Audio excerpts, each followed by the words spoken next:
You have asked, where do I derive the energy from?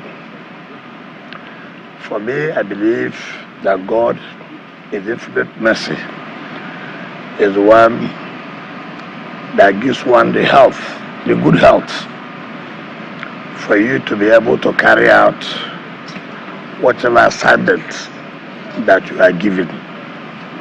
So I give God the glory that one is in good health and to be able to perform the functions you're expected to. There's no magic about it. If God does not give you the good health, you cannot do anything. So the energy I derive is because God has given me that good health. And when you have good health, you have the energy to do whatever you're supposed to do. If you also said about, last year I was expecting, I did not do Christmas. And I've always told people that Christmas is not 1 month, 2 months, 2 weeks, 1 week. Christmas, as far as I'm concerned, there's no public holiday given that throughout these 2 weeks there will be public holiday. No. Public holidays are normally declared. First of all, the Good Friday, the day that Good Friday, no, on the birth of Christ, and then 26. Good Friday has to do before the death and the resurrection of Christ. So that's this time period, so that I don't mix up. But Christmas is the date of birth of Christ, and then the next day is the Boxing Day, which is 26. So holidays are declared by the government. For 27, if it does not fall on a weekend, you're expected to work. 28, you're expected to work if it does not fall on a weekend. So when people talk about, you're supposed to be enjoying your Christmas, federal government never declared a public holiday from the 25th to the end of the year. So you're expected to work. So for us, we are working to see that our expectations, to see that our mandates are met. When you are given a target, I'll take for example, if you remember, we came in on August 2023, and in that August, we had a supplementary budget that the National Assembly approved, and money was approved for construction of rural roads. But in February 2024, it came to materialize where these contracts were awarded and we had to flag it off. Remember, so many people had criticized government of only paying attention to the city and not the satellite towns. Every time, yes, we agree, roads are being done in the cities, but what's happening in the satellite towns? And all I said, you just calm down, we just keep. Government, through the mercy of Mr. President, which is the Renewed Hope agenda, I said, look, the same way we are carrying out development will also be the same way it will be done in satellite town. You know, Nigerians, very difficult. You cannot, no, it's not correct. They only play politics. I said, you just wait and see. And I did tell people that, look, we have flagged down this project in February. This project will be completed in December. And to the glory of God, I made sure the contractors have to fulfill their own promise that we will hand over these projects to you by December. And I said, okay, on our own part, we are going to make sure that money or payment will not be a problem. And we did that. And these contractors fulfilled their promise and handed over these projects to us in December. I was okay.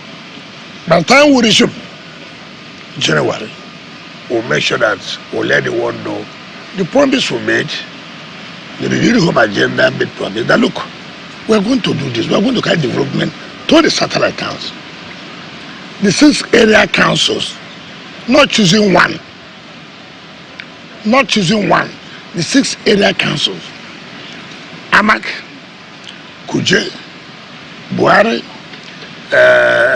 Gwagwalada, Abaji, and Kwali, all. No one is left out.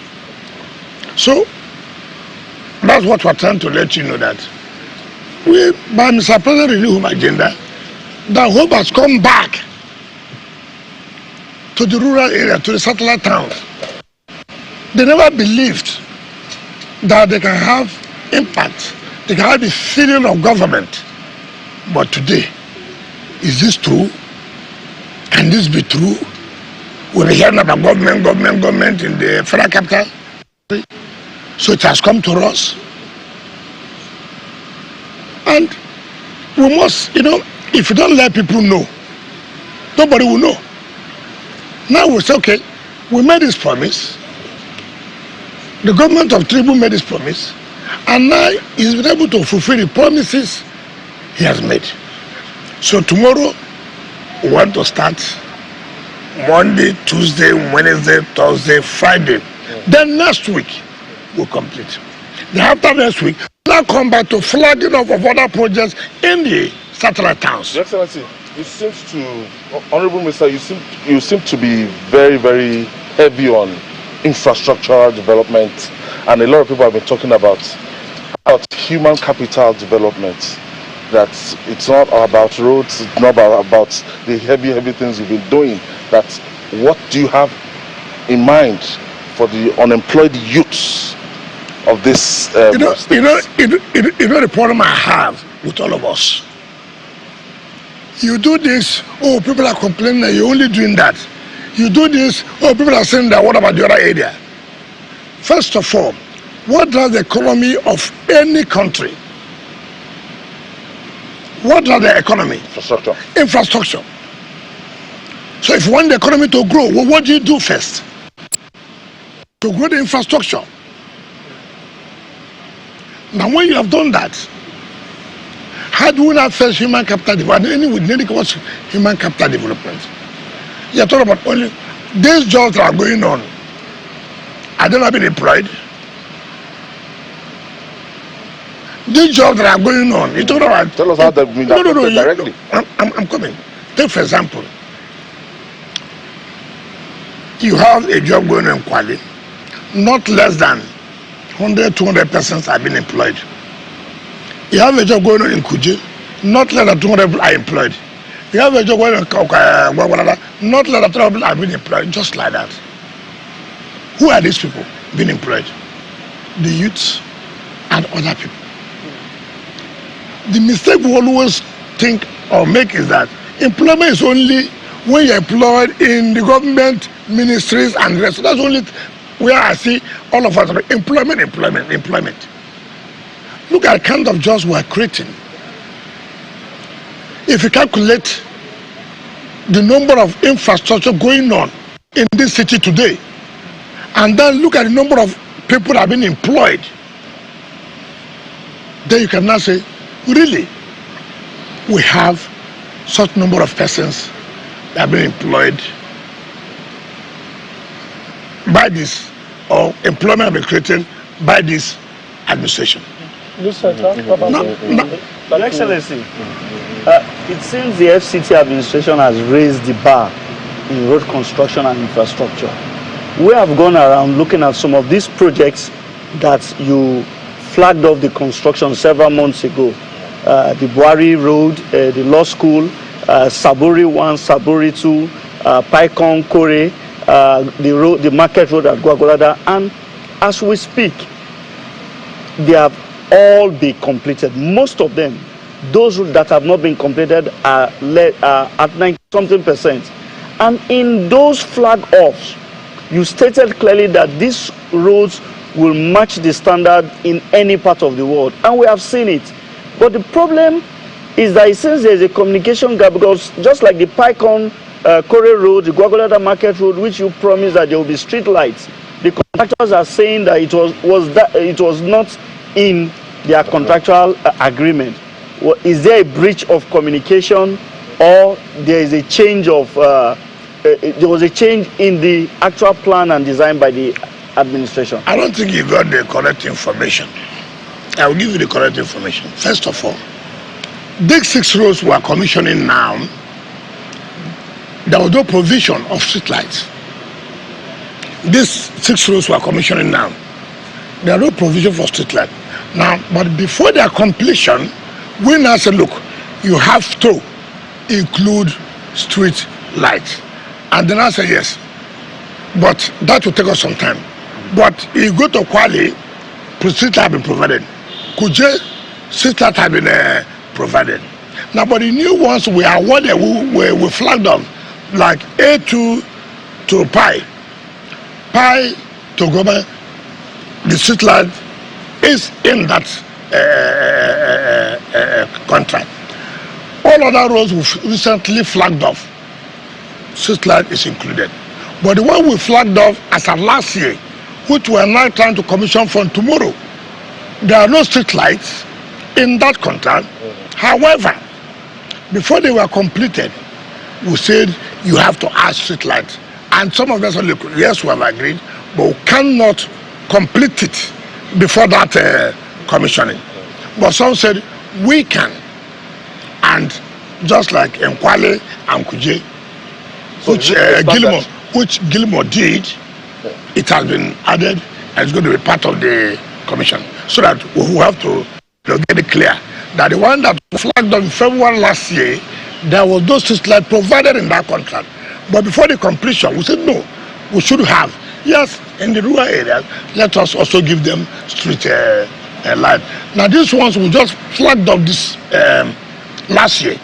That is November, December last year. Yes, the last quarter of last year. All the roads, there are street lights provided in it. And that I believe, by the grace of God, by May, June this year, all those roads would have been completed with the street lights. But the worry is not just about street lights, it's keeping the lights on, because we see street lights in maybe new street lights being erected, but the streets are dark. Most streets are dark. How do you keep the lights on? That first of all, when you say most streets are dark, first of all, we use solar. But you're also doing that. You know what we have just faced recently? Vandalism. People coming to vandalize the projects, steal the cables and the rest of them. And I can assure you and I can tell you, to the glory of God, we're on top of the game. We're going to deal with those who have been caught. You see, the policing of communities is not only for security agencies, it's only for all of us to be part of it. Some of us will say, oh, you will see somebody stealing cable. You will see somebody tampering with solar, you won't say anything. You won't report to the police. You say, what is my business? Then when it is dark, you come and say, oh, government is doing nothing. But you yourself too, have you played the role you are supposed to play by reporting to the security agencies, to the appropriate authorities? That's true. I was passing this area. See what I'm seeing. Look at what just happened recently about stealing of the manholes and the cables. Look at yesterday. They took, when vandalized, stole the cables for over 60% of our Abuja to be dark. Sabotage. No problem. But by the grace of God, the security agencies are on top of the world. We have arrested so many of them, and I can tell you, all those that are involved will never come out of it. Will never come out, and people will learn lesson from it. You know, we always believe that it doesn't matter. By the time, you know, they charge us to court, they will give bail of 50,000 naira, we'll go and pay. We won't charge you on stealing. We'll charge you economic sabotage. Enough is enough. Nobody will take this. Nobody who believes, who actually loves his country, will accept what is going on. Government will make efforts to make you comfortable, to make you happy, to provide the necessary infrastructure. Then you see people who say, no, this government is doing well, let us sabotage them. And we owe a duty to say, look, should we accept this? Government spends money, taxpayers' money, to make you comfortable, to provide the necessary infrastructure. And some people will go back and say, look, why do we allow this government to be having a good name? Let us sabotage them. No problem. You are sabotaging. You know, there is adage in my place. Every day is for the thief man. One day is for the owner of the house. They have been doing that. Now most of them have been caught. And that's the end of them. All right. But some of them are doing so not purely to sabotage government because of economic instincts, just how to survive. No, I would never accept that. I would never accept that. And we must stop selling this theory. We must stop selling this theory. Okay. It's so fine if you say that I'm doing this to survive. Take for example, we bought vehicles for use to enable them a form of empowerment to see what they can do for themselves in life. As I speak to you today, do you know what has happened?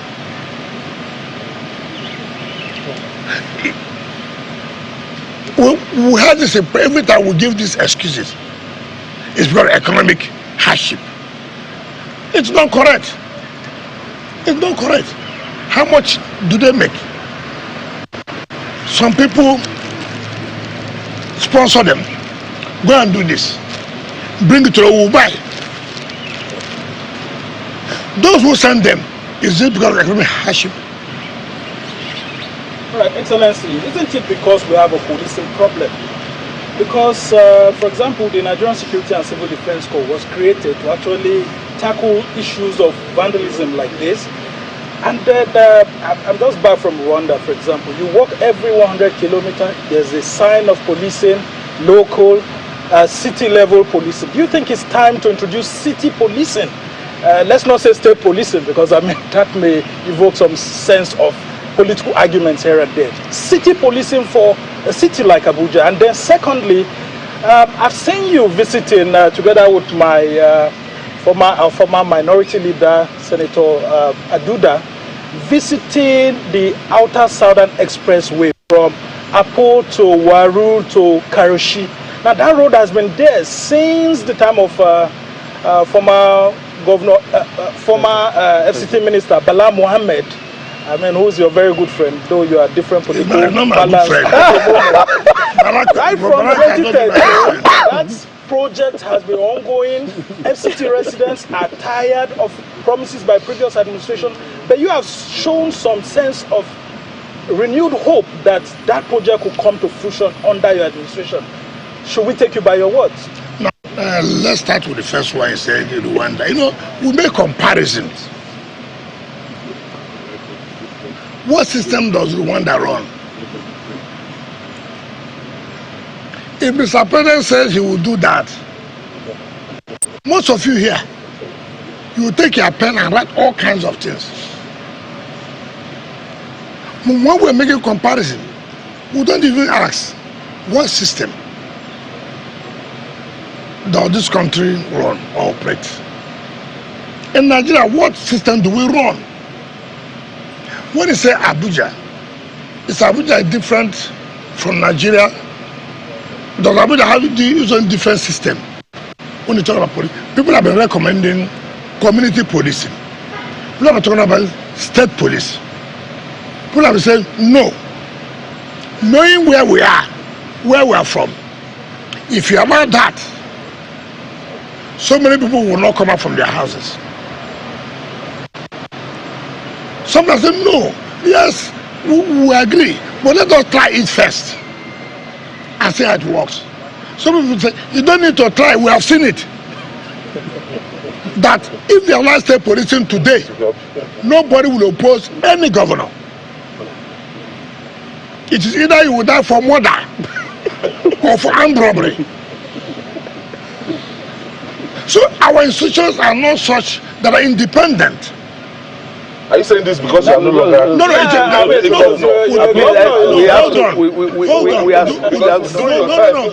still have people on this side who have not asked questions. That's the problem. You don't need to personalize it, and that's the problem that we're having. The mere fact that, yes, I did not support, or I supported police, state police. If I was wrong, I was wrong. If I was right, I was right.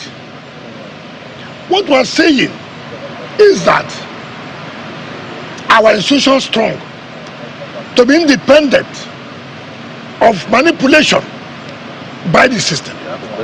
You see what is happening? Okay, now you say community policing. You gotta say United States of America. You see the wrong thing that we always have comparison. Institutions are built strong. Nobody bothers whether American president is there or not. This will go on.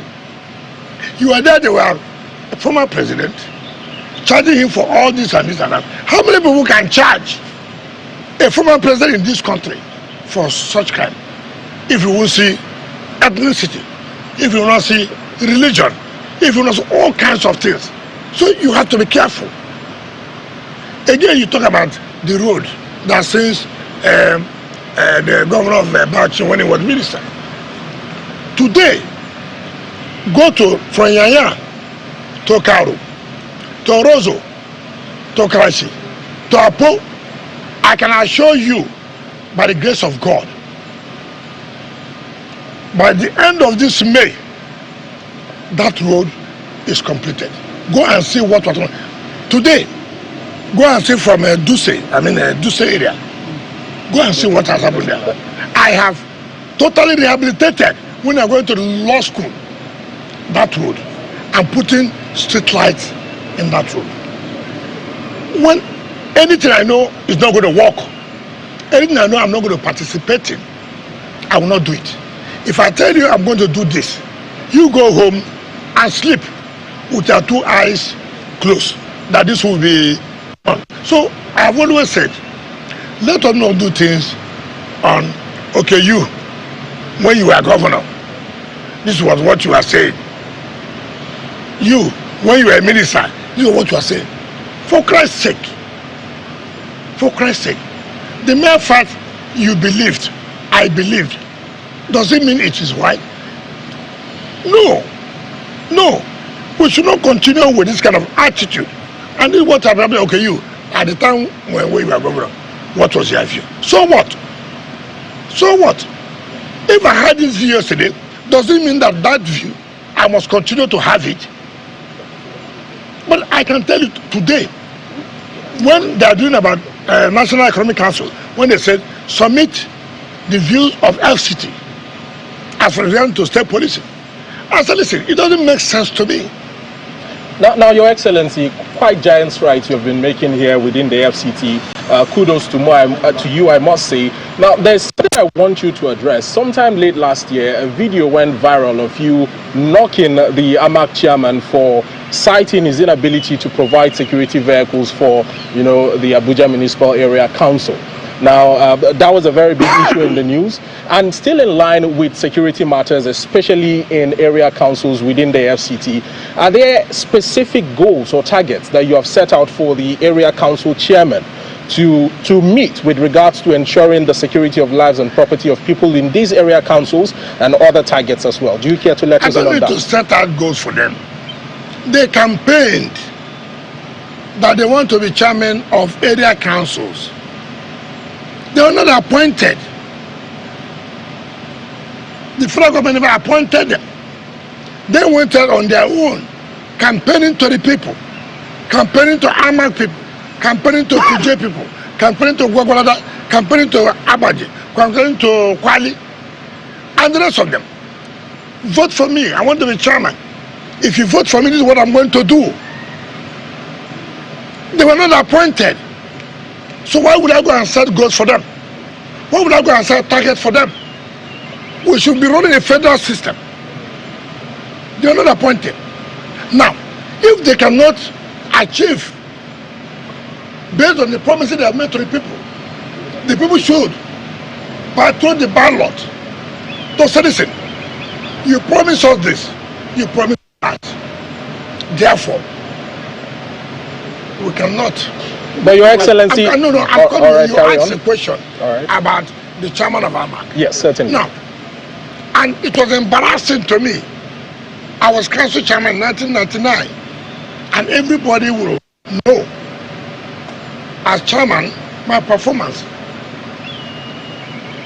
It is not a dispute before I became the national president of Alugu. I cannot believe that the council chairman can come out to say that he's unable to buy security vehicle for security agencies in his area council, even when the allocation have gone higher, unlike before.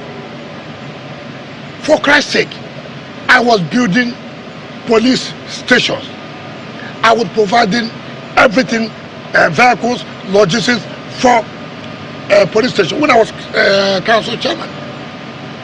So for me to hear, not it was a story, live television, a council chairman in fact in the municipality to say he's unable to buy security vehicle, and you want me to be happy? And that's okay. If you say so, then what's the capacity? Then what will you tell people? Tomorrow you want to come out before your people, vote for me for this. If you cannot provide ordinary security vehicle for security agencies, then what can you do? So I have to say, look, it is unexpected. I can't believe you should say this. Even if you do, yeah, I mean, there are things you shouldn't say. You shouldn't say it out because it's very embarrassing. But let's stay with security a little bit, Honorable Minister. You mentioned, the challenges you had in curbing this menace, especially in local, municipal areas areas that are close to the border of the FCT with other states, where some of these, outlaws come to perpetrate, some of their devilry and then go back to other states. Where are we on that in terms of some of your collaboration with other states, especially in areas bordering those states? And then secondly, on the issue of infrastructure, the rail, we were on it, free rides and all that. But in terms of the volume of people it takes and the expectations economically on it, where are we and what reports are you getting from it? And then moving on a little bit, are we going to get more in terms of another perhaps route using the rail as a kind of panacea to our transport issues? Now let me see. I always like to be realistic and not to make things too difficult. I want to take it so that the audience, those who are listening, will be able to appreciate and know this is where we are, this is where we're heading to, or we are expected to be. Let me take from the last time. If I forget anyone, please do remind me, because I'm not jotting it down. I'm not going to start any construction of any new rail line. No, we don't have that fund. You see, I'm a very objective person. Very objective. I don't want to do something for the purpose that let's do that. Oh, we are awarded the construction of a new rail line. Yes, very good. How do you fund it? Where do we get the money from? FCT money, 1% of what the federal government gets. If federal government gets 1 trillion today, for example, this month, 1% of 1 trillion is how much?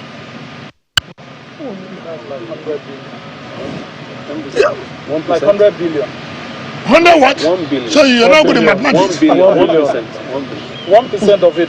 So you see, tomorrow you go to television, we are not good in math. You don't even know the simple mathematics here. 10 billion. Well, we don't 10 billion naira. Excellency, we don't spend billions. We are journalists. 10 billion. No, you 10 billion naira. 10 billion, okay. 10 billion naira. Wow. That's small. Now, where do you fall back to? Where do you fall back to? Loans. IGR. Yes. What are the sources for IGR? As far as FCT is concerned. Land. That's the major source. Taxes. Taxes. Part of the taxes is what? Ground rent. Payment of CFO. Right? Right? How many people pay? You want me to go and do construction of a new rail line that will cost you almost $1 billion? How do you convert it to a naira? That's about Journalists. 1.7 trillion. Convert to a naira. Well, but no, I'm coming. Because it is good for people to understand this. Now we are saying, look, you're not even paying the ground rent. You're not even paying for the CFO. You come out to tell Nigerians, why not pay? How much is ground rent? It's not a monthly payment. It's a yearly payment. 200,000 naira, 300,000 naira, 500,000 naira. Annually, not monthly. Annually. For CFO, once. Depending on the size of the property or the land you have. Maybe you may have 8,000 square meters. And your CFO will say, you will pay 2.something million. That 2.something million is not paid monthly, year is once. How many people pay? And you come up to citizen. You want this road. You want new rail line now. I'm just asking. No, you want. Yes. No, I'm coming. Yes. You are speaking on behalf of the Yes, I will people. need it. You want. Certainly. What I mean, you, not you as a person, Yes. but you in plural, Yes. that the people. Representing a group, yeah. Right? Now, where do we get this money? We should go to bank to borrow. Fine. We are going to bank A to borrow. Bank A will say, okay, what's the collateral? How much are you going to pay us monthly or yearly? How do you get it? Therefore, I'm not going to be part of that. I want it. It's true. But if federal government can fund it, good for us. But to say FCT on his own, to go and fund such, is not going to work. And that is the truth. Now, I don't know the second question you asked. We're talking about security. And, Now you talk about security. You know, we must commend security agencies in this FCT. What we know, if you know, every day you kneel down praying for the security agencies, what they have done and what they're doing. You only hear, oh, somebody was attacked yesterday, but you don't hear how many people were stopped from being attacked. You don't. Oh, somebody was attacked. Nobody is happy about that. But they have stopped about 50 attacks. You don't commend them. Because they don't come to say, we have stopped this and this and that. As I speak to you today, you and I know what it used to be is not what it is today. We are taking steps. We are building now to enhance security. In the 6 area councils, we are building 12 new police stations to beef up security in all these area councils. For the first time in FCT, we are paid for acquiring drone as part of enhancing security in FCT. It has never happened before. As I speak today, we are building the command control center where all the security issues are a joint platform. All the security agencies are one.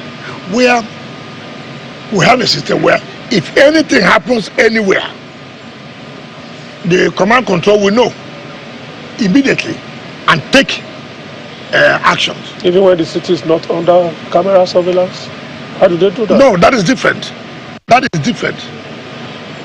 In terms of camera surveillance, you know that this is the seat of the presidency. And FCT cannot on its own do that. You need to work together with the National Security Advisor. You need to work together with the security SSS. And you need to go with the police. So what's stopping you? Because, no, you cannot be allowed to provide cameras within the city where Mr. President resides. Yeah, but you listen. Listen. Security votes based on some of these issues. No, you see, what you don't know, you don't know. When you hear security vote, FCT is Federal Capital Territory that houses virtually the president, the vice president, everybody. You cannot on your own. Is that what I'm saying? We're not operating a full federal system. Mind you, to FCT is not like fully as a state as supposed to be. But the courts have ruled Why that not wait? No, you only so that's why in your station you carry wrong stories. What the Supreme Court interpreted FCT as a state is by election. They had the same status in election. After FCT is not a member of FAC. FCT does not collect from the federal election. We only take from what the federal government takes a 1%. So that when you are saying Supreme Court had interpreted, give the proper interpretation. And that's when I see what you would do in your station, I said, where are these people coming from? Where are they getting that political interpretation that for the purposes of this election, FCT is seen as a state does not mean per se that FCT is as a state collecting money from the federation account. Yeah. You must say you have to sit down. Excellency, the Constitution says that Mr. President is the governor of FCT, Section 299, and we can see you also enjoying some of those powers. I mean, which FCT minister goes around with bags? Why not listen? Exercising the powers of the governor. Why not listen? That's why you misinform people. You see, you have quoted, Mr. President is the governor. We have agreed. He's the governor of what? FCT. In quote, governor. As a state, if actually is a state, can you have a president at the same time as a governor? No, Mr. Rice. Mr. Rice. Well, educate the people. Yes. The point we are making, Mr. President is governor who oversees the federal capital territory. But the federal capital territory is not a state as per state in the sense that you can take allocation from the federation account. But you can, for whatever that comes to the federal government, you take 1% of that. Right?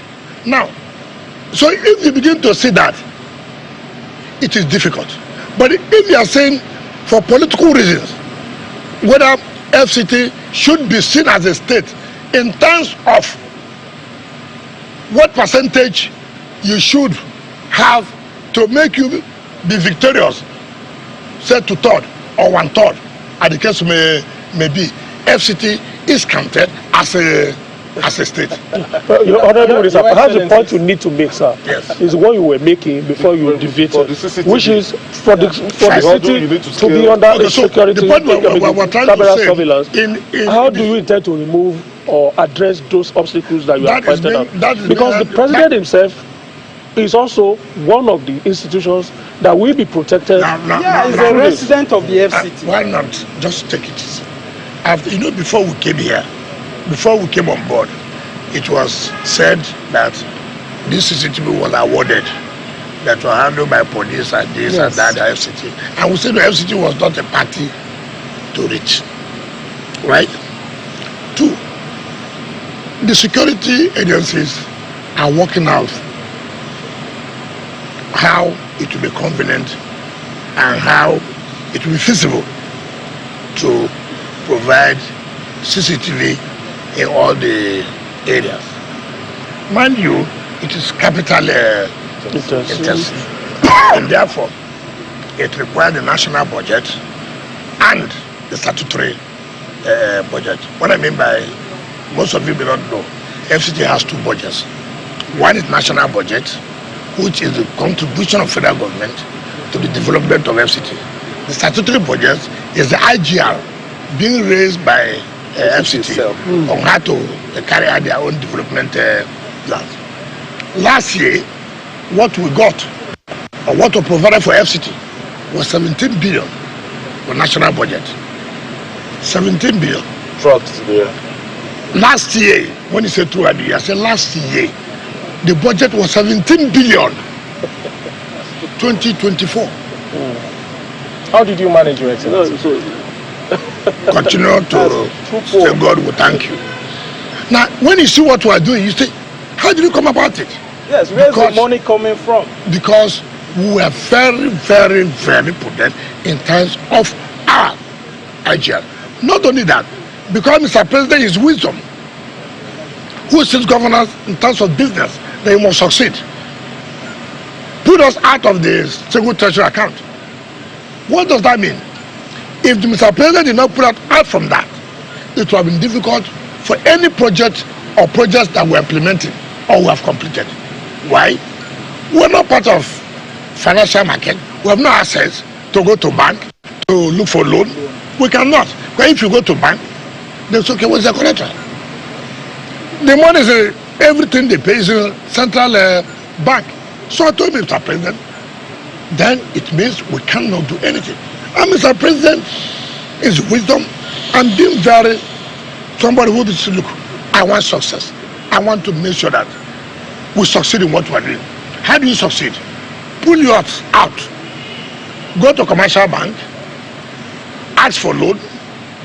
So okay, I have my IGR as my collateral. How much am I seeking from this commercial bank? I'm looking for 200 million, for example. We'll give you. Now, domicile your IGR with us, right? How much are we going to be paying monthly? We'll be paying such amount of money. Now, you have 200 billion to spend in the project. And while the bank has no problem in collecting every month such amount of money. But if we were that single treasury account, forget it. Now Your Excellency, of the President, Your Excellency, a recent video went viral where the President, commended your incredible strides within the FCT and even citing that he had doffed his hat for you. What was your reaction to that? How did you feel? And would you describe it as one of your most defining moments as an FCT minister? Ask yourself this question. Your boss says he's very happy with what you're doing. How do you feel? Certainly happy. So the question is, if your boss, I'm coming. Yeah. If your boss said, look, I'm happy with what he's doing. I'm happy. I feel satisfied. Even though the question was asked mischievously by Arise. No, with all due respect to you. And that's what we are saying in this country today. In this country, and that's how we keep journalism. That was a presidential media chat. Presidential media what? Chat. It's because some other ministers are envious. Excuse me, sir. Excuse me, sir. Presidential media chat. So unfortunate. So unfortunate. A first class graduate, first class I hear, first class, will bring out a single minister. Not to say ask question. He said, look, land grabbing.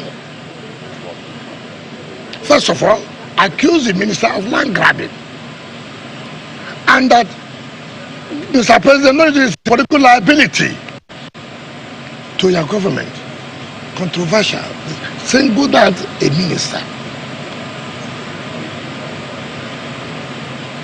This is what we're talking about in Nigeria. To the glory of God, he was embarrassed. And after Mr. President answered, he couldn't answer the question again, he was embarrassed. shamelessly. And this is what we have been saying. Everybody has a role to play to make sure that we must not allow our personal interests to overshadow things. We should not. All right, Your Excellency, just a moment, please. Just a moment, please. No, I think you have somebody who's moderating this. Yes. Honorable Minister, because we're going to be going on break very shortly in about 4 minutes, and I would like Gloria to ask that question. Yes, as the president is pleased with you, a certain group of people are not pleased with you, and these guys, they're workers, about 300 of them, like we understand, and they call them waste management contractors under the Satellite Towns Development Department. So they said they're hinting about an imminent strike because of unpaid salaries in the last 6 months. Did you hear about this? No, it's salaries or contracts. He said contractors. Is it salaries or contractors? Did you hear about this? No, hold on.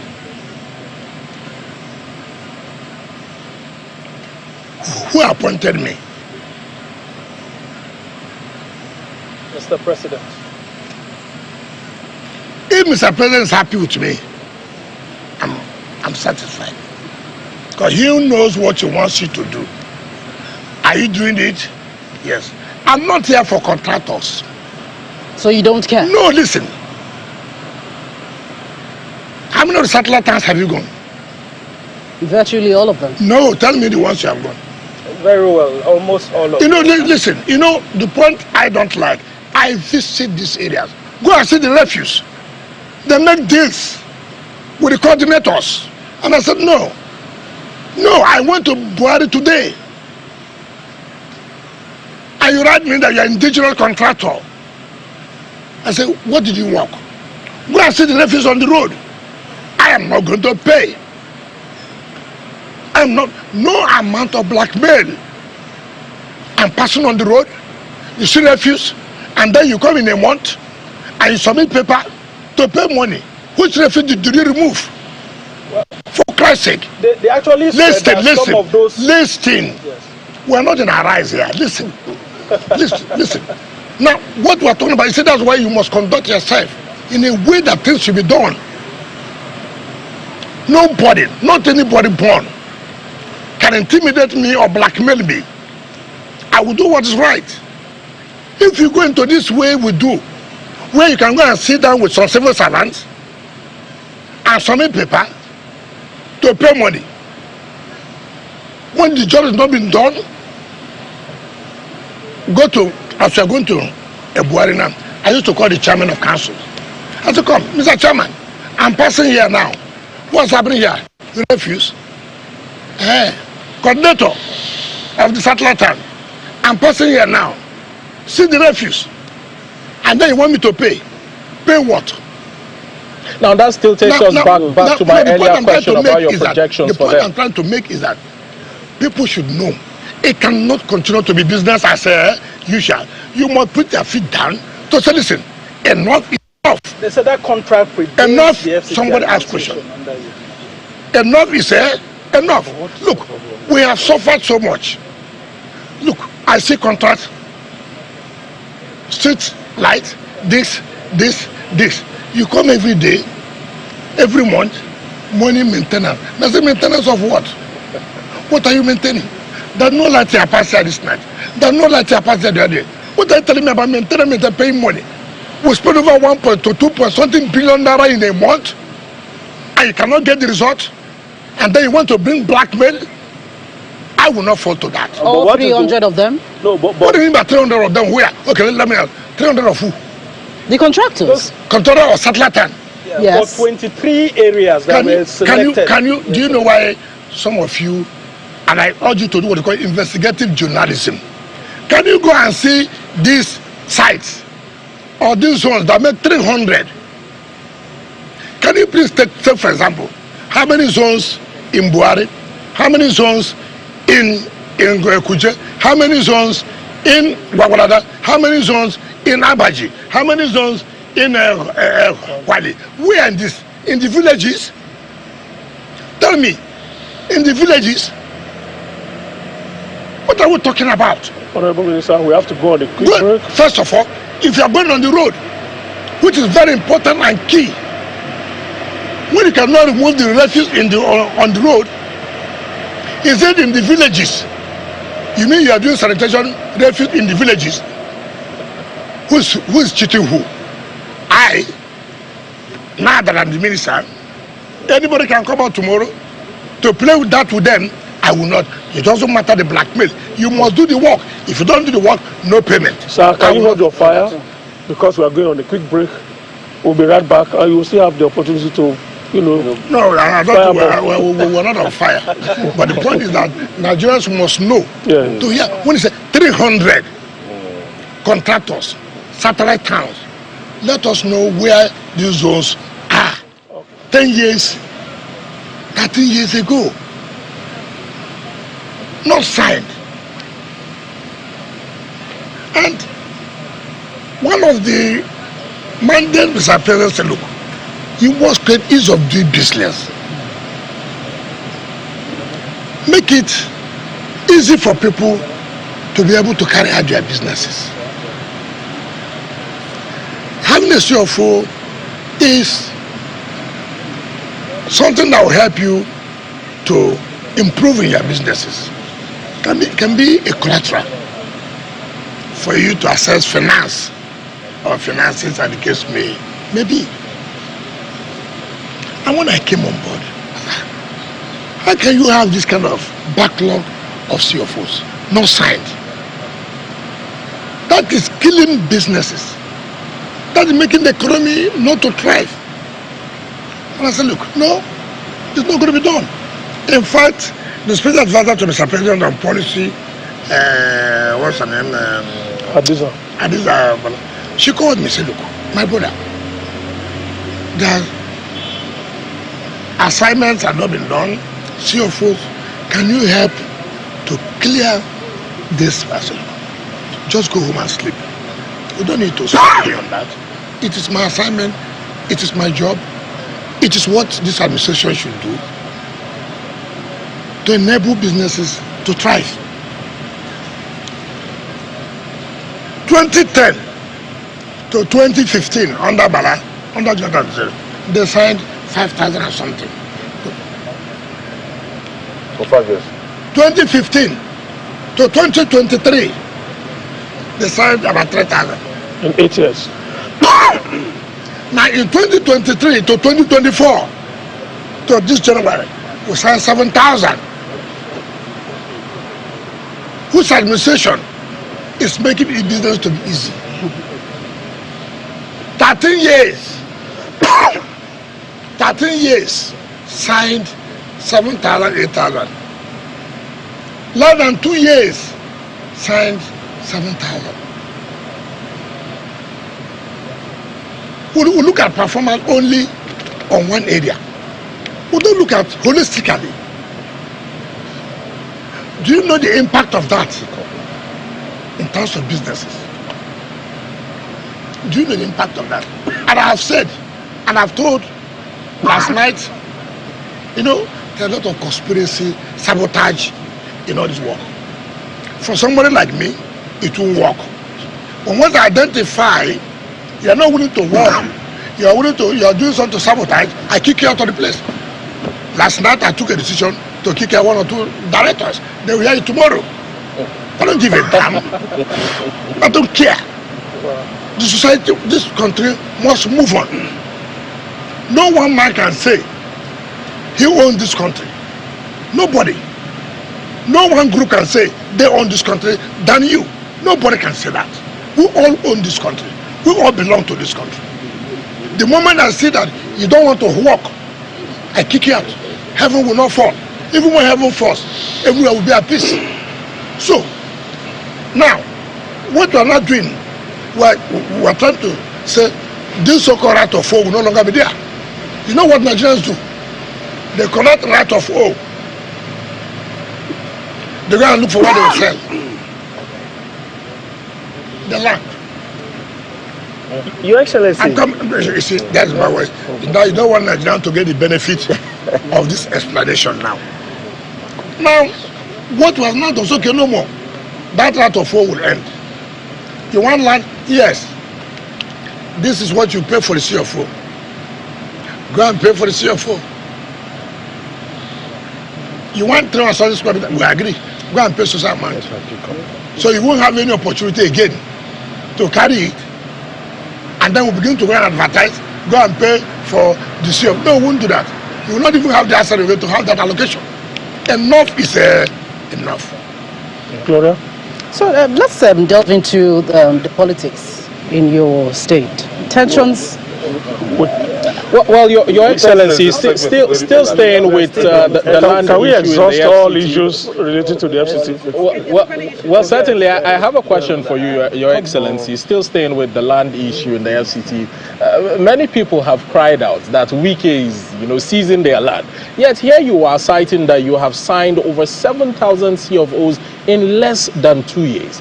What particularly would you say is driving this developmental force and this sort of whirlwind of change within the land situation in the FCT? I'm hungry for development. Mr. President, hungry for development. Mr. President, hungry for the economy to thrive. Without this, how would businessmen have access to finances? How would they be able to embark upon one thing or the other? You are killing the economy, you are killing businesses. Therefore, how do we support businesses to thrive? Is to make sure that having access to finances is made possible. And how is it made possible? Sign the certificate of occupancy they will use as collateral to have access to funds. Now, you mentioned something about, right of occupancy and, people trying to play cunningly around it. What do you have against it, Your Excellency? Let me tell you, why should I, when you have right of occupancy, right of occupancy is like an allocation. That you have an allocated land, but they have not conferred full title on you. It's only when you have the CFO that you now have title. Now what they do, they use that right to go and begin to look for who will buy and denying us access of funds or paying for that CFO that we are supposed to now use for developmental purposes. Two, it's only when you have a CFO you can pay grand rent. Now when you don't have a CFO you can't pay grand rent. So you are draining of the funds that we are supposed to use for development. Your Excellency, sir, you say you don't have question on this question. You talked about you have moderator. So he was supposed to ask question on FCT. You said you didn't. And we're talking of revenue. You spoke about 17 billion. That you got from the federal government. That were allocated. Yes, 17 billion. But you didn't quite tell us about, how much you got in terms of IGR, which has, really helped to do some of these projects. That's one. When we had our second discussion or third discussion, we were talking about the huge amount of money, the funds you needed to, spend on salaries alone. At that time, it was about 9 billion plus. How much is it now? And how have you been able to have a wiggle room in terms of, in spite of this huge amount you pay on salaries, to be able to do your projects? Sorry, sir, because we need also to discuss politics. Yeah. So my colleague from here said, no, you will answer it. Just keep it. How will I remember? I'm not a computer. We will remind you, sir. Okay. Well, you had your own question. Okay, Your Excellency, sir, I remember the last time you went to commission the facility at the court, I think the Court of Appeal premises or so. I've never gone to commission anything. I think the judges' quarters. Flag off, sorry. You emphasize that under your administration, you work to ensure that Abuja is at par with other cities around the world. Now, we are talking about security and revenue generation. Is the FCT powerless to stop these touts who harass citizens at various junctions within the city center under the guise of revenue collection, local government, FCT. We want to know your thoughts on their activities and on the way to go. All right. 2 questions. We'll start with Nyesom.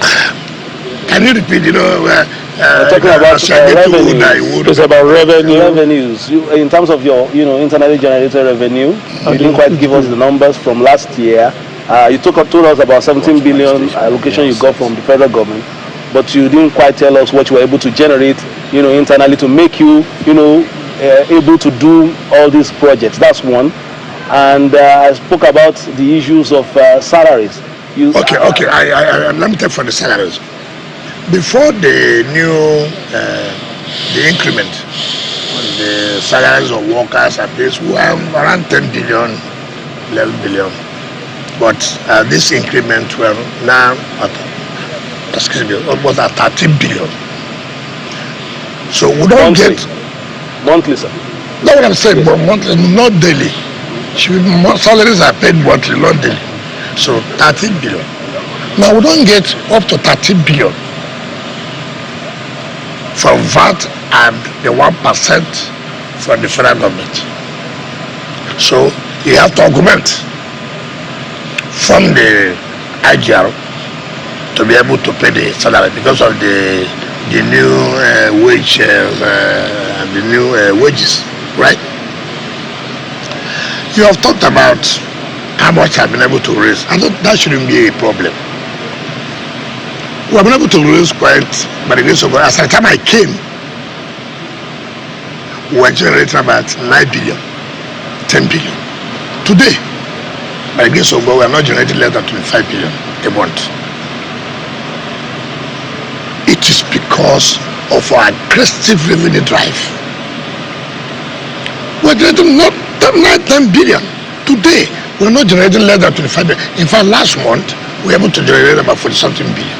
40-something billion. Aggressive revenue drive to be able to carry out this infrastructure. The money this revolution of the development infrastructure is not from my blood. It must be from taxes.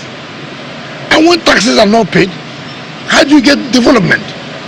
And the one thing Nigerians, residents of Rwanda will say, if we are paying tax, are we seeing what the money is being used for? That's one question we should ask ourselves, ask taxpayers. This I should pay my ground rent, I'm paying. This I should pay for my CFO, I'm paying. Am I seeing anything to justify? In your conscience, can you say that FCT is justifying the revenue or the taxes that we are paying? Yes, it's correct. They are. We can beat our chest and say, yes, it's correct. We are doing that. But it's not enough. Every day, this person calls you, I live at Lokoguma. This person calls you, I live at Kashi. I live at so place. The road is not tight. I say, fine. How do we tie it? Oh, help us. You are the Messiah of our time. I say, I agree. Which Messiah? Which money? Pay the tax you say you should pay. Problem. Let me tell you. When we calculated monies owed by people, I'm not talking about grand rent. I'm talking about people who have not paid for CFO. The RFO they have to enable them pay for CFO over 300 billion naira. If we see 300 billion naira today,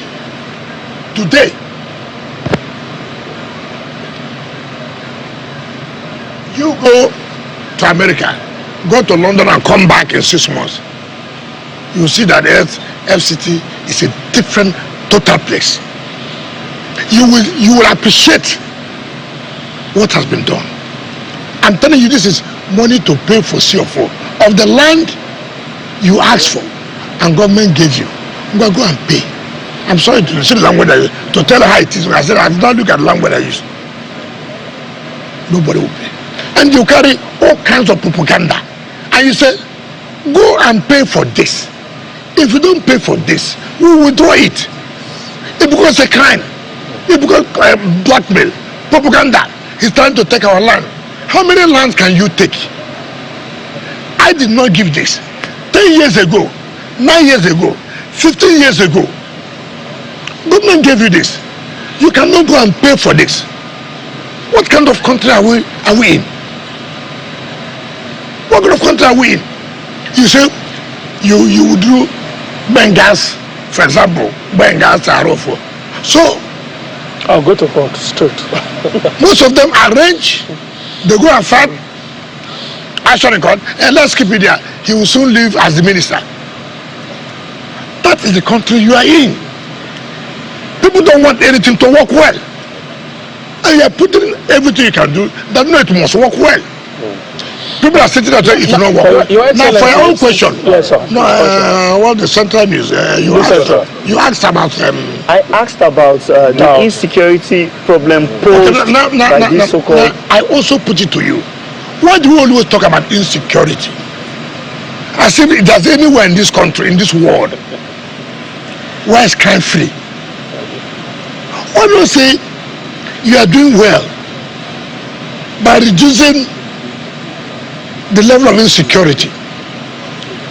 We don't get of any commendation. Every day you hear, oh, this tout, this, that. No, I'm coming. All over the world. Look at Donald Trump, presidential candidate before he became president-elect. Look at what happened to him. 2 times. If it was in Nigeria, you would have condemned the entire security. They don't know anything they are doing. But look how sophisticated as they are. See what happened. Now, we agree about these touts.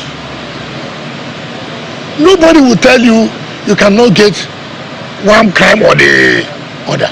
But what was happening is the prevalence. And that's why we are saying, okay, by the time we finish the bus terminals and the rest of it, take for example, you can't go on the road to begin to look to people to collect money for you. If you do that, you know what you are looking for. Every loading will be on the bus and taxi at terminals. Even in that, you cannot say you will see one form.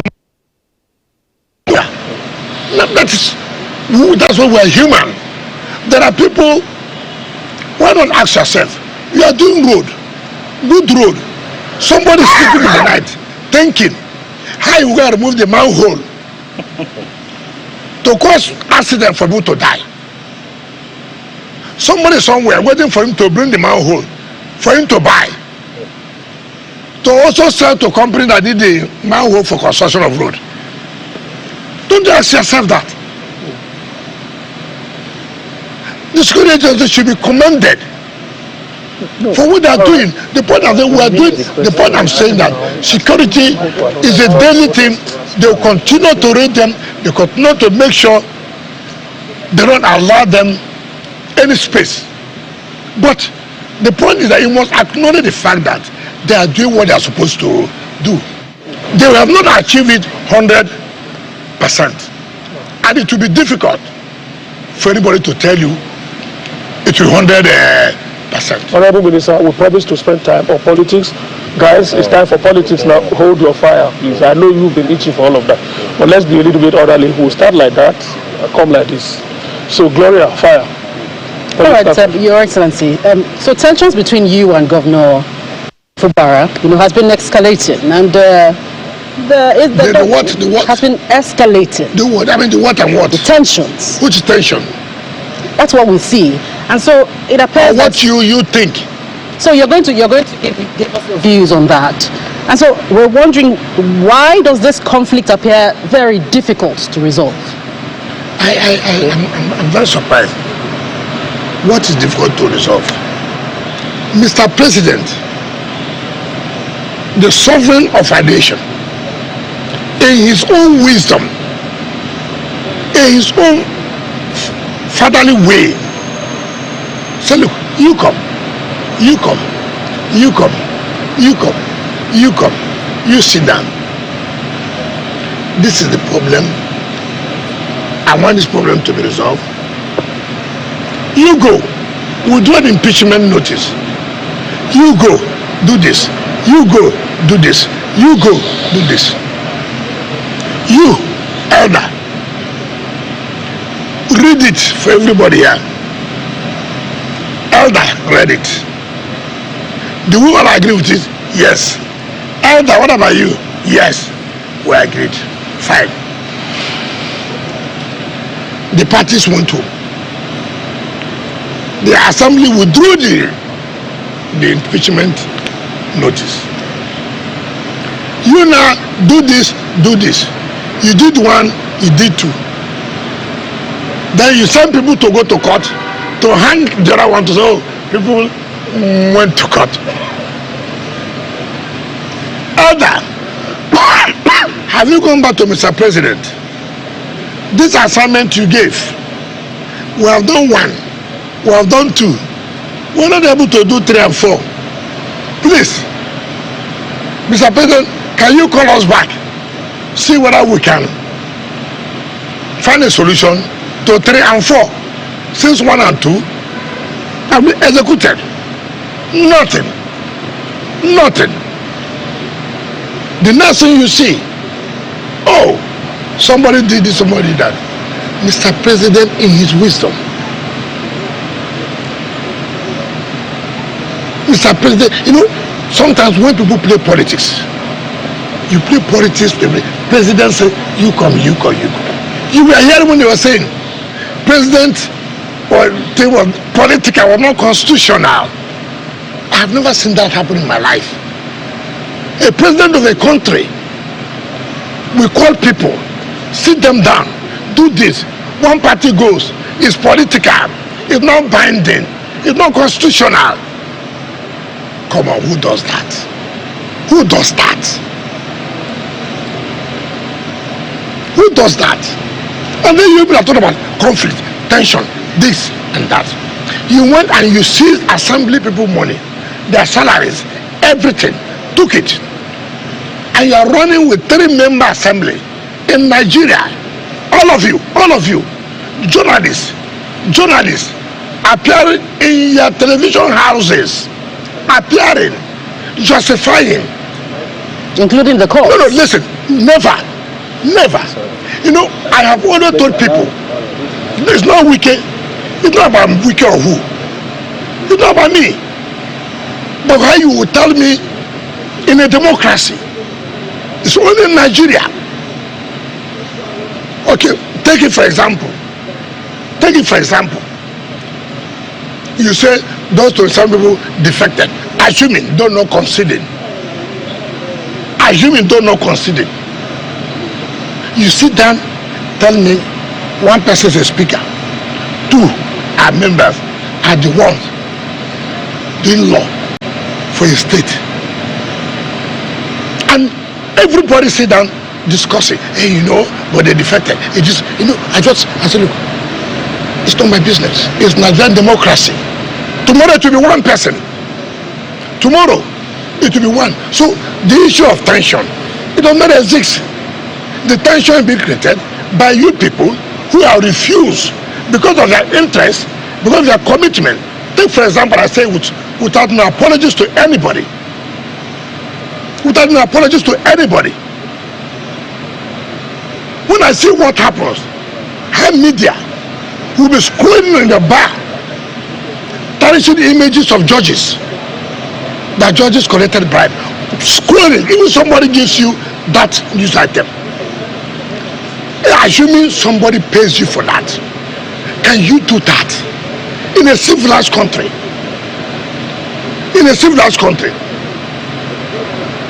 But it is what is being discussed. You malign, you damage. I'm happy. The day the court gives them judgment, democracy, rule of law. The day the court does not give them judgment, the judges took bribe. Arise will be, it will be the first morning they will discuss it. And that is where we are in this country. That's where we are. Yeah. Because do you think it's Wike? Oh, I don't like Wike. It's not about Wike. It's about the country we are talking about. Your Excellency, just to take off from there. Yes. It seems your interest politically a little bit interesting, really, now, because even your party has two people claiming to be national secretary. Yes. At the state level, we have two schools carrying the banner of schools as well. Are you now taking this, as you have said, it's the don't look approach? It's the same people. It's unfortunate. It's unfortunate. You know, when I tell people, tomorrow they blame the judiciary. Tomorrow PDP will blame the judiciary. You cannot keep your house in order. Tomorrow you go and find some media houses to say this. See how the courts are interfering. What is the problem? What is the problem? It's unfortunate they have a man, they say is a former Senate President, Wabara. So unfortunate, so unfortunate. If that man was my father, I would disown him. If it was my father, or he was later, I would have disowned him. He doesn't qualify to be. No wonder Mr. President Obasanjo made a presidential broadcast. It was under his tenure. Obasanjo made a broadcast about corruption. Presidential broadcast. That's the man leading PDP Board of Trustees. This is a man who led people, came to this is my residence. Beauty. How they want to reconcile matters. They went back to a state high court without suing INEC. INEC is a necessary party. INEC was one who observed the election, the National Convention. You went to a state high court and sued that the National Secretary ought to have resigned. What is the provision of the constitution of the party? What did the constitution say? Assuming they're not conceding that is supposed to resign, he has to be replaced by election, not by appointment. Assuming they're not conceding, he was elected, he was not appointed, he was elected in convention. And then you say, oh, he's no longer there. That the Southeast should bring another person. Even if Southeast will bring, will it not be by election to replace him? Will you go and bring someone and say, we have brought this person in your house, come and replace him? But that's not the point. They want an appeal. Appeal gave judgment 2-1. They filed for a stay of execution.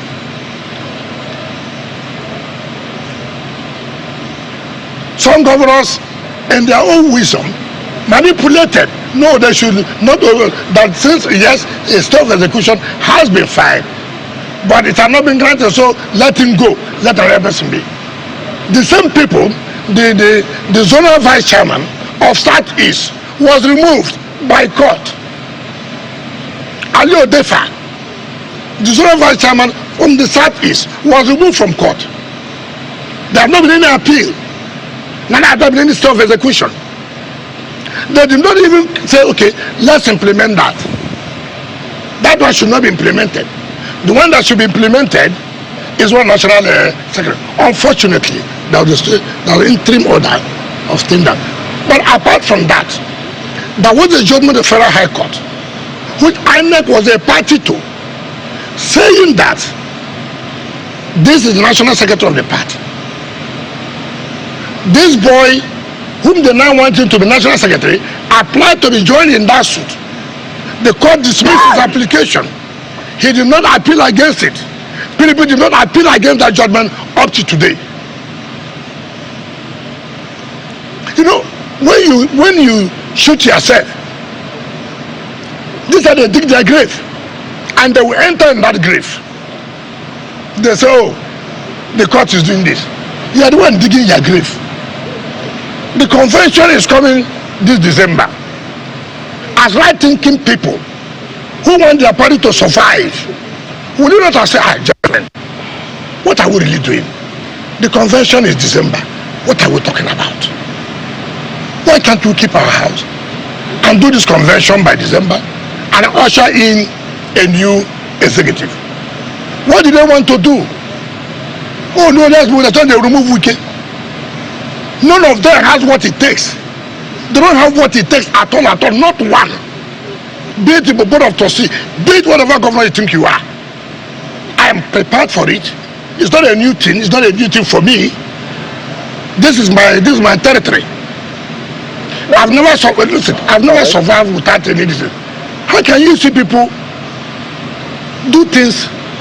You say you love your party, and instead of you to do the right thing for your party to survive, rather you are causing more crisis in your party. Convention is December. You want to remove the national chairman. The court has given a pronouncement. Court said no. You cannot. It will be by convention that you can remove or bring any chairman. You say no. That it is zoned from it is coming from North Central. We never zoned to North Central. The zoning was North and South. But assuming they're not conceding that North Central, you cannot bring an appointed chairman to oversee NWC that's elected. You cannot do that. You know, they say that all their problem is, oh, Wike. Look, anybody who knows me know. I have never, when I said I was not going to support their presidential candidate, I never hid it. I said I was not going to support, and I will not support. Up to today, I stand by it. Your Excellency, let's take you back to Rivers State. Because when you were answering the question with regards to Rivers State, you sort of spoke in parables that not many people would understand. Yes. Now, in Rivers State, the state's exco, the state party exco, the one that many people believe is loyal to you, has been sacked by the court. By which court? Now, many people believe that the argument here, Your Excellency, is that you are slowly, not my words now, but the general notion, slowly losing political grip with regards to the PDP in your state. That is the television you watch. It's not what we're talking about on ground. Let me tell you. You know, I've always said I don't want to talk about judicial. But it's unfortunate you have tried to push me now to talk about state judicial. Carry on, Your Excellency. The Federal High Court gave a nod for the election to take place, which I like was a party, and directed police they shall allow the Congress, and they took place. Now let me tell you, it's unfortunate I will say this. Who is this judge that's granting these orders? State High Court judge every day. Who is this judge? You know, I feel so bad. This was a judge I refused that when NJS recommended I will not be sworn in. Why? When the State High Court was locked up by my predecessor, this judge was the Deputy Chief Registrar of the Customary Court of Appeal, Stephen Jumbo. You remember that NJS recommended Justice Desi Okocha to be the Chief Judge of Rivers State. My predecessor refused and appointed the President of Customary Court of Appeal, Justice Agumabo, to be the Chief Judge. And NJC sanctioned him, suspended. How can you do that? Now, during that period, they used this Deputy Chief Registrar, who is now the judge, Stephen Jumbo, siphoned the funds of the judiciary when the judiciary was locked up under lock and key. I came as governor. Justice Desi Okocha became the chief judge, and we saw how monies were being shared. They divided the judges. These judges are loyal. These judges are not loyal. They were paying allowances to these judges. They are not paying to these judges. And as they said, no, I will not allow this. I'm going to write to NJS, who cannot allow this. Justice Dezo Kocha pleaded, please, allow, please, just let it. You know, sometimes you feel so bad. Pleaded. Say, please. I don't want this mess. When I see people talk, I just look at it. Now, when Dezo Kocha left, just Lomicron became. And I said, my Lord, can we allow this?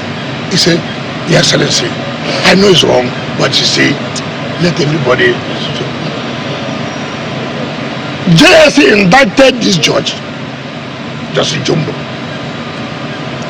of look at the funds of the court. When the court was not in session, who was spending this money? When the court was left for 2 years, who was authorizing you? There was no chief judge, so who was authorizing you to be spending this amount of money? I wrote to the NJS, I said, no, let's kind of think of it. And then they said, you know what happened? This young man went to court. He lost. He went to court of appeal. And then I now left office. What the present chief judge did, they now went back to say the state was not opposing the appeal.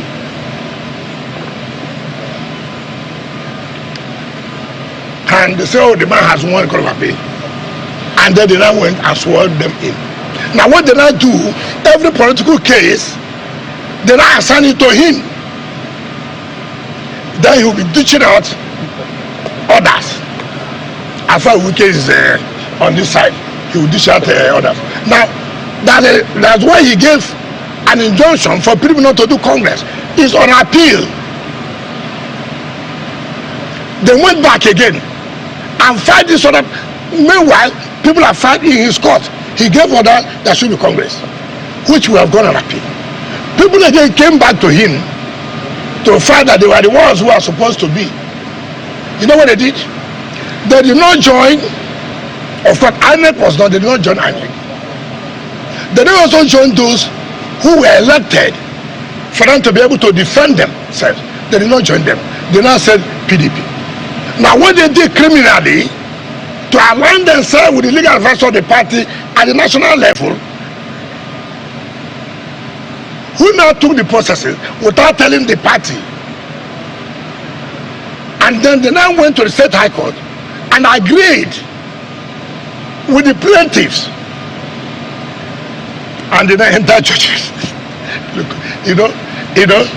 you just laugh. We have been writing the judge. Give us the judgment. No problem. Let us have the proceedings. No problem. You know the final court. There's an appeal court. There's Supreme Court. No problem. Give us. No problem. You do your own part. Every time, every day, you will see one state high court. Look at another one. A matter the Court of Appeal gave that 3 people cannot sit to make law appropriation budget. They appealed to Supreme Court. A state high court recently by Justice Apirioku. No, said no. 3 people can. 3 people can pass a budget, make law for the state. When the matter the Court of Appeal has given and they have appealed to Supreme Court, Justice Apirioku of the State High Court, why did he do so? A building collapsed when I was governor. His brother was the man in charge.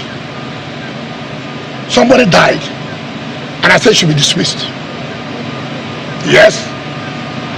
Now, for him, Wike dismissed his brother, who was a civil servant. Therefore, anything that comes, Wike is involved. I will do this. How can a judge of the State High Court, when the Court of Appeal has given a judgment, which they have appealed to Supreme Court, now sit down to say that the state, the government can deal with people? Your Excellency, there are more questions. Judiciary. But at the end of the day, everybody will see.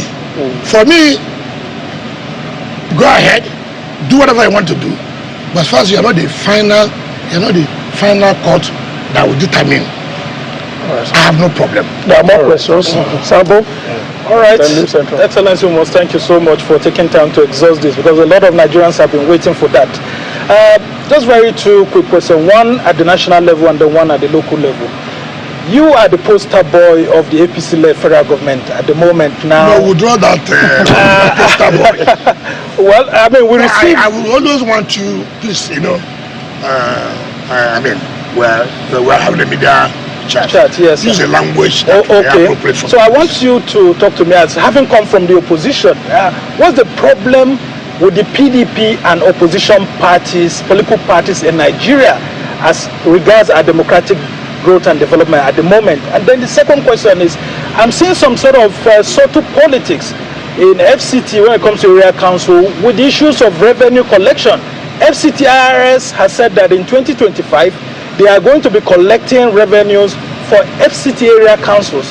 But some of the local councils are not comfortable with that, saying that, PDP, APC, and all of that, they are having challenges. Aside from that, what do you have to say? You are talking about harmonization and not allow multiplicity of taxes. Okay. And why not allow businessmen to suffer? What are the taxes collectible by the local government? What are the taxes collectible by the FCT? Remember, every month we give to area councils 10% of every tax we collect. Every month. As the month ends, if we have 40 billion, for example, 10% goes to the area councils. All 6. 10% goes to the area councils. So 10% of 40 billion, for example, is 4 billion. They share. Then again, we are seeing a lot of things that we take. For example, you are talking about refuse removal. You want to go and collect sanitation, but you are not removing the refuse. So we said no, we can't allow this. Therefore, we'll collect it. We'll give a percentage, because you're not the one who is paying for the refuse. We are paying for the refuse. We are cleaning. You cannot be going to collect money. It's your duty now to also remove the refuse. But you have no capacity. So let's sit down and see how much percentage you will collect. If we don't do what we are doing, businessmen will suffer. Okay. That is that part. On the opposition, now ask yourself, opposition, are they really opposition that they should do the work of opposition? Take for example, look at PDP. Now, Otto, let me tell you, you see Bala Mohammed shouting. Is Bala doing opposition? He's not. He knows he's not. Bala is merely saying, look, I was the one who was criticizing Tinubu's tax, this and that. It's not correct. It's not criticizing anything. He wants to see how he can have delivered to have tickets for PDP. Question closer. To run for election. My question closer. Everybody knows that. Look, do you know what's called opposition? When I was governor, could you not feel the impact of opposition in this country? Could you not feel the impact of opposition? I don't do opposition in the daytime and go in the night. I don't do that. Okay. And I wouldn't do that. Right. So the PDP is not playing opposition. That's look, the point I'm making is that for you to say you're playing opposition, you must strengthen your party. Okay. You must strengthen the National Working Committee. Okay. Not dividing them. Okay. Now see what they are doing. They are dividing the National Working Committee. The National Political Sense was something which is not true. Right. And then we are saying different things. Okay. How do you then say you are playing opposition? Okay. So the PDP is not ready for opposition. Just for your own personal interest. Okay, Your Excellency, I will just ask you one from Rivers State, one from the national, PDP national. Everybody knows the relationship between you and the former governor of Rivers State, Peter Odili. When you were governor, everybody believed that you were very close. Recently, he made some remarks about you which those who have watched this relationship believe that they were uncharitable. Is there any room for reconciliation between you and that former governor? Okay. Then secondly, the PDP is about 2 years to the general elections, and everybody expects the PDP to be a formidable opposition. You have invested, no. You have invested in that party. Do you think the PDP can get its acts together before 2027? Ask Bala Mohammed. Let me tell you. Ask Bala. We don't want you to waste too much time. Let me ask Bala Mohammed. When I was governor, I played a role for PDP to take over the presidency of this country. And Nigerians could attest to that. I played a role. Until when they brought, thinking that they are smarter than people, they played the game they wanted to play, to take everything. I said it will choke you. And it choked them. I had to continue to choke. If, you see, I'm a footballer, we are going for this match, and I want to win this trophy. I have to sit back. I'll call my colleagues, my team players, gentlemen, are we really ready to win this match? Can we commit ourselves? We want to win this match. We want to win this trophy. Yes. How do we do it? How do we do it? We should not be selfish. When we are playing, it is not by you scoring the goal. Anybody can score goal. What matters at the end of the day is that we have won the match. If we say you, we lose, then everybody have lost. 2, play all you can. Have it at the back of your mind that we are one people. We are one club. As it is today, all you have is pocket of interest. And what's that pocket of interest?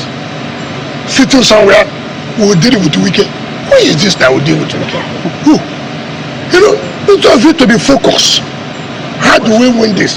You go to a meeting, it's Wike. You go and take your bath, it's Wike. You don't eat food in your house, it's Wike. Your wife has left you, it's Wike. I mean, it's each of you to think of, how do I progress? How do I make my party to win the election? If Wike is the problem, go down to Wike, sit down with Wike. What is this problem? What is happening? Can't we sit down as a people to see that our party emerges? Okay. You say Wike is not important. Do it now. Do it and survive it. Oh. Okay, Your Excellency, we have room for just about one question.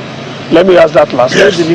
Let me ask that last question. Okay, the last question about room for reconciliation. The last question about any room for reconciliation. That matter, I don't want to discuss about that matter again. Okay. It's over. It's over. God is one who allows us to live. Okay. If God says I'll survive till tomorrow, I'll survive. If God says I won't survive, let it be so. All right. So last question then. You have always claimed to be an Ikwere man. Yes. And that you are not an Igbo man. Yes. An Ikwere man. Yes. Like you. Yes. A well-recognized one. Former Senate President pro tempore. Yes. The distinguished Senator John Nasutambata has just been elected as the president of Ohanese Indigo. Yes. A pan-Igbo social-cultural organization. Yes. Has that made you to be an Igbo man? Or every Ikwere man a woman? Don't go there, no. I'm a typical unrepentant man, Ikwere man. I'm not an Igbo. Listen, get it clear. I have no problem with Igbo people, and I have not had problem with them. I'm associated with Igbo people. The mere fact, we're all in southeastern Nigeria. The mere fact we're in northern Nigeria doesn't make you an Hausa man. Doesn't make you a Fulani man. Doesn't make you a Kanuri person. Doesn't make you not a thief person. The mere fact that you share some similarities, the languages are close, doesn't make you that you are sorry for. I mean, what is all these things? Senator Nasutambata has a right to associate with whoever you want to associate. I, as Nyesom Wike, an unrepentable Ikwere man, an unrepresentable Igbo man and not an Igbo man. Okay, but are you happy that an Agukere man want to say is Ohanaeze president? Please, I'm not a member of Ohanaeze. So what I'm not a member, how can you tell me? I don't know what they're doing there. He's a kinsman. But by default, now your kinsman is the chairman. What benefit will I derive? Something I'm not a member of. You know what is there. You know why you are there.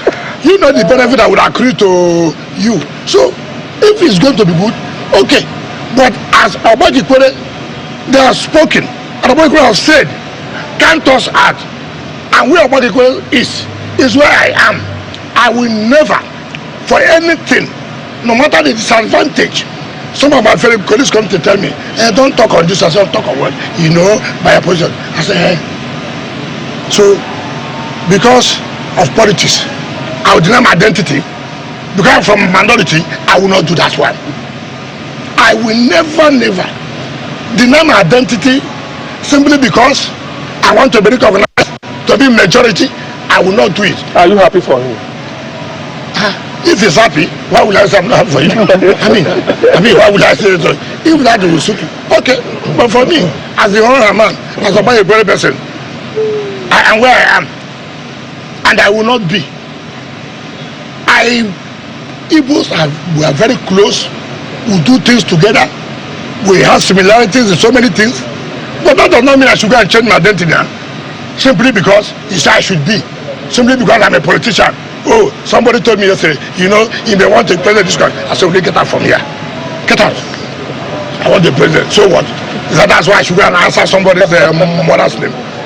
I'm not. All right, Honorable Minister, we have come to the end of today's media chat. We thank you so much. But I'll allow my colleagues to quickly maybe make their final comments. Example, no question, just final comment. All right, Honorable Minister, we want to really thank you for what you've done. As an indigene of the FCT, I'm really super proud that we've had the minister for the very first time that actually makes a difference. And so we just urge you to... You're from FCT? Yeah, I'm an FCT. You will not thank me since. New Central. So keep doing the good job, actually. It's been a delight, Honorable Minister. Anytime we sit in front of you, your questions and the answers just keeps on flowing. Thank you, Honorable Minister. And of course, Gloria. Well, we thank you, Your Excellency, for your insights. We only hope that you're making steps, to try to bridge the gaps in your party. PDP. Yeah, we are looking forward to some commissioning this week. You have started well. You're all invited. Yes, and we hope also you end the year well. Yeah. Okay. Honorable Minister, we must thank you so much. It's been a pleasure and a very deliberative session. Thank you very much. Thank you. Honorable Minister, thank you for allowing us to invade this very beautiful complex. This is the official seat of this is the official residence. It has never been like this before. We don't know about that. Thank you for allowing us to be part of your input. Thank you so much, sir. We appreciate it. And we look forward to the next edition. Thank you. That's media chat with the FCT Minister, His Excellency Nyesom Wike, the Minister of the Federal Capital Territory. Thank you for investing your time with us. We appreciate it. We'll see you another time.